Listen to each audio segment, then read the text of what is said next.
Cheikh Anta Diop, le pharaon noir de l'histoire africaine. Bienvenue sur Actu Monde, votre chaîne YouTube dédiée à l'actualité mondiale, aux grandes figures historiques et aux événements marquants qui façonnent notre monde. Aujourd'hui, nous plongeons dans la vie fascinante d'un des plus grands intellectuels africains de tous les temps, Cheikh Anta Diop. Si ce contenu vous passionne, n'oubliez pas d'aimer, commenter et vous abonner pour ne rien manquer de nos prochaines vidéos. Cheikh Anta Diop, souvent surnommé le pharaon noir, demeure une figure centrale de la pensée africaine contemporaine. Né le 29 décembre 1923 à Tietou, au Sénégal, il a consacré sa vie à restaurer la dignité et l'identité des peuples africains, à travers une relecture rigoureuse et passionnée de l'histoire du continent. Sa trajectoire intellectuelle et politique est celle d'un homme résolu à révéler les vérités enfouies sous les récits eurocentriques, souvent au prix de confrontations avec les pouvoirs en place, notamment avec le président Léopold Sédar Senghor. Un combat pour l'histoire et la science. Dès son plus jeune âge, Cheikh Anta Diop s'est montré fasciné par l'histoire et les sciences. Après des études au Sénégal, il s'envole pour la France en 1946 pour poursuivre ses recherches en physique, en histoire et en linguistique à la Sorbonne. Mais ce sont ses travaux sur l'Égypte antique qui lui vaudront une renommée internationale. Diop défend avec ferveur la thèse selon laquelle l'Égypte pharaonique était une civilisation africaine noire, une position qui provoqua des débats houleux dans les cercles académiques occidentaux. En 1954, son ouvrage « Nation nègre et culture » provoque un véritable séisme intellectuel. Diop y démontre, avec des preuves linguistiques, anthropologiques et historiques, que les civilisations africaines, notamment celles de la vallée du Nil, sont à l'origine de nombreuses avancées qui ont influencé le monde. Sa thèse va à contre-courant des idées dominantes, mais elle ouvre la voie à une revalorisation de l'histoire africaine. En 1960, il soutient à la Sorbonne une thèse monumentale qui compare les systèmes politiques et sociaux de l'Europe et de l'Afrique, de l'Antiquité à la période moderne.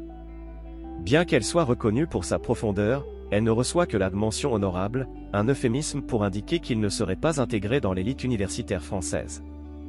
Ce refus systématique de reconnaissance n'entame pas sa détermination à poursuivre son œuvre scientifique. Les relations tumultueuses avec Senghor. De retour au Sénégal, Cheikh Anta Diop se heurte au président Léopold Sédar Senghor, son ancien camarade de l'élite intellectuelle parisienne. Les deux hommes incarnent deux visions diamétralement opposées de l'Afrique. Senghor, poète et chantre de la négritude, prône une symbiose entre les valeurs africaines et occidentales, alors que Diop milite pour une renaissance africaine fondée sur les héritages authentiques du continent, notamment celui de l'Égypte antique. Diop critique sévèrement la négritude, qu'il considère comme un concept aliénant, en raison de sa dépendance à des cadres de pensée occidentaux. Il accuse Senghor d'entretenir l'aliénation culturelle des Africains. Le président, de son côté, utilise son pouvoir pour limiter l'influence de Diop. Il lui refuse un poste à l'université et confine ses activités au laboratoire de l'Institut fondamental d'Afrique noire, IFAN. Senghor va jusqu'à dissoudre les partis politiques fondés par Cheikh Anta Diop et à interdire son journal Siggi, à cause d'un désaccord sur l'orthographe du mot. Ces tensions, qualifiées par Senghor d'opposition crypto-personnelle, n'ont fait qu'exacerber l'antagonisme entre les deux hommes, qui se poursuivra jusqu'au départ de Senghor du pouvoir en 1980. Un héritage intellectuel inestimable. Malgré les obstacles, Cheikh Anta Diop ne cesse jamais de travailler pour la cause africaine. Il fonde le laboratoire de carbone 14 à Dakar, une première en Afrique, et développe des méthodes scientifiques pour dater les artefacts historiques, renforçant ainsi l'autonomie scientifique du continent. Son combat pour la reconnaissance des langues africaines comme langue d'enseignement reste l'un des piliers de sa pensée. Selon lui, l'éducation dans les langues africaines est essentielle pour une véritable émancipation culturelle et politique. La reconnaissance tardive. Cheikh Anta Diop s'éteint le 7 février 1986, mais son influence dépasse largement sa vie. Aujourd'hui, son nom est associé à l'université Cheikh Anta Diop de Dakar, un symbole de la reconnaissance tardive de son immense contribution. Ses travaux continuent d'inspirer les chercheurs et les leaders africains, et son rêve d'une Afrique unie et émancipée reste un idéal pour des millions de personnes. Cheikh Anta Diop, une étoile indélébile dans le firmament africain. L'œuvre de Cheikh Anta Diop dépasse les frontières du Sénégal et même de l'Afrique.